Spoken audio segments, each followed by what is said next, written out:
So, getting the gardens ready. It's March the 17th. It's St. Patrick's Day.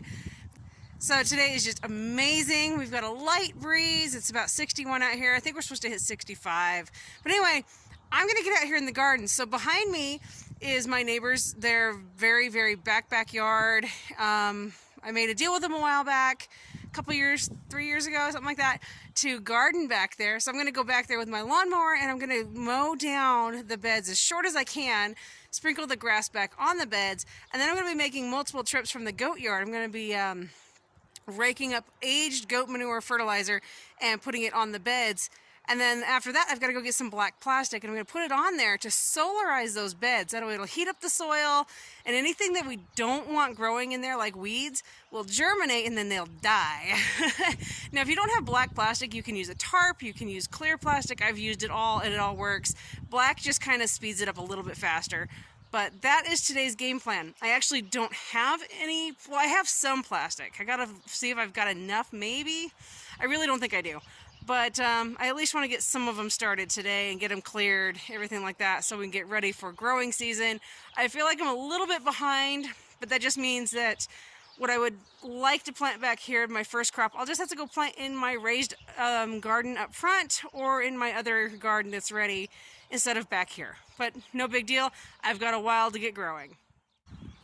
All right, I'm terrible about befores and afters. So before, and then you guys will see after. And then back there, we've still got the black walnut trees all tapped. We actually have a bunch on the stove right now boiling down today, harvesting more walnut sap for walnut syrup. Well, that's one bed. This one, I really should have done more with it last year. The soil is junky, but it's okay. We can rescue this. You can't even see where my other rows are. Last year was kind of a cruddy growing season, but that's okay. We can bounce back. So I've got this trusty old lawnmower set on the lowest setting it'll go, and I just went right to the earth. And I'm going to sprinkle the grass clippings right back on top of that. It's going to feed the soil, make for better soil. And then, like I said, I'm going to add the aged compost from the goat pen. All right, so I'm super terrible about before and afters. But this section here, I have a couple rows down toward the end. I think there's 3 down at the end. And it's hard to tell right now because I just am starting them. But this is a section that's not been grown before up front here. Other than the 3 toward the end, the rest of this has not been gardened. So I'm going to be starting a garden completely from scratch. And guess what? I'm not getting out my rototiller. If I get out my rototiller, I'm going to destroy what microorganisms and the microbiome are currently in the soil. So I don't want to destroy anything. And on top of that, I sure as heck do not want to bring up any weeds that are in the soil and dormant. So I want to keep those weeds completely dormant. So what I've been doing, trusty old lawnmower there, is mowing, and I mowed really, really super short where I wanted my rows, and then I raised my wheels up and I'm mowing around the edges. And right now all the grass clippings is going where the beds are going to go. And then here in a little bit I will go start raking up in our goat area where we have really old aged compost. It's perfect for the garden, and I'm going to put it right on top of this, just like that, about 6 inches at least. And then I'll cover it with plastic so I can solarize it.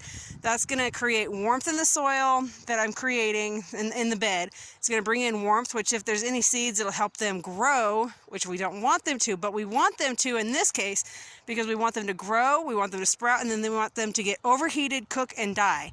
And that'll leave us with really nice garden soil to plant in for this season. So anyway, you can see this bed here. And then you can kind of see where I'm piling. There's a bed here, and then there's a bed here. Kind of got a weird gap between those. I don't know. This I haven't mowed yet. This is a new row right here. Now this is an existing one I had already had. You can kind of see some soil. Wait, did I have this one? I can't remember. Yeah, no, I did. I think. I don't remember. I didn't use a lot of this last year when I should have. Then this one I know for a fact was a row last year. The soil is just janky. It's terrible. Ugh, yuck. And this one was a row last year. It's actually got really great soil, but the weeds loved it. I didn't solarize it enough. So, and then I think this might be it. Yeah, this is a row here that I'll have to mow out and then restart. But this whole section kind of got neglected last year. Like I grew in that row, and I know I tried to grow something here. We had issues with gophers, and I had issues with birds helping themselves to everything. Like everything that could happen in this particular section of the garden happened. Then this section, I got so frustrated last year, I didn't even bother, and then I had a few rows up there. It was just one of those years where I was very frustrated, and it was 2020, you guys. We all know how 2020 went. And I had my focus on the wrong things.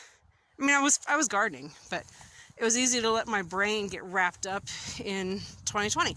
But not this year, 2021, new year, and I've got my brain on right. So let's garden. Well, what a difference a few hours makes. You can now see where the rows are going to be. Some of them are still mounded high. I haven't spread the grass totally thinner yet. But new beds, 1, 2, 3, 4. I think there's 5-ish new beds here. Roughly, I don't know, I'm guessing here. Over here, we worked on those ones, got them cleared. Actually I started one more in the back on this side, a new row. So this row, I weeded tonight. I actually found some onions in there. Second row, I'm going to weed that one tomorrow, along with the third row. The fourth row and the fifth row are actually covered. So I was talking about solarizing and plastic. These guys are plasticked. I know it looks like weeds, right? But check this out, you guys. Underneath here, and you just pull away this grass that's growing, but it's some of the most amazing soil underneath there. So I'm gonna clear these guys. It's time to get peas and beets, carrots, stuff like that in the ground. So I've got 1, 2, 3, I've got 5, potentially 6. I want to see what this back row here, what it looks like from last year. I need to weed it out. If the soil is soft, I'll use it for root crops. If it's not soft, I'll probably plant peas there, or cabbages, I don't know, something. But yep, gotta get rolling. Yeah, on our property, I've got the large raised bed, a small raised bed, and a large in-ground garden. And then in our backyard there by the greenhouse, I've got different growing beds in the back. But it's nice that the neighbors allow us to garden this. And actually, this year I am extending back. I'm adding more beds. It's very clear that I need more growing. So, gonna add more growing rows. But that not bad for a few hours work. And the boys came out and helped, and my husband got home and he jumped on the big lawnmower. Otherwise, I'd still be at it with the trusty little one there. But he came out and helped. But check this out, you guys. Had onions that overwintered. There's purple ones, and there's another one. But yeah, all these are just onions that overwintered. And there's a beet. I'm going to see if it'll grow and set seeds because I like that one. Okay, well, there we go. A little bit better today. Well, it has been a busy day with the gardening and everything else.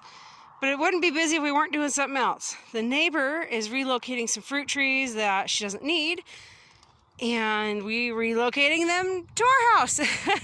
I've got 2 out of 3 dug up. This is a pear tree, which I'm super excited about. I've got the hole dug. It's actually deeper than it needs to be because I'm going to add goat manure. Give these trees feed the trees, feed your plants. You'll be much better off for it. No, I promise I'm not gone crazy and I'm just planting dead sticks. At least that's the plan. So anyway, my grandfather passed away a year ago. And they're, of course, where he lives, they're going to develop it, blah, blah, blah. But there was these grapes that always were there. And I used to go pick them in the fall. And I'd can a lot of grape jelly and stuff. So anyway, I went with a friend and I took some cuttings off. So I cut from the main grape, I cut where I could see new growth. So this is actually an old growth, but right here is where some new growth begins. And there was actually 2 types of grapes. And what I've been doing is I've got some here in a cup, and these are still dormant, so they haven't woken up really, which is perfect timing. So anyway, I've been counting, and what you want to look for is the nodes where they're growing, these little, like right here where the new buds are going to grow, and you want at least 4 on each one. So let's take this one right here. I've got 1 on the end.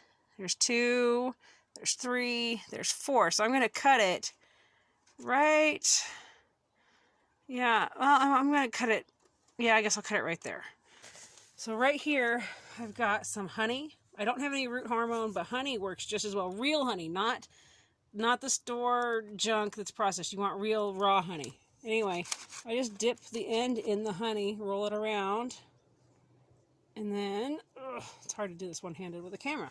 Anyway, come over here, and I just into my container. And right now the soil's kind of dry, but I will be wetting it down. And I am, because I have so many cuttings here, I'm going to go ahead and just put 4 in each container, because I have a feeling, I mean, it'd be great if all of them grew.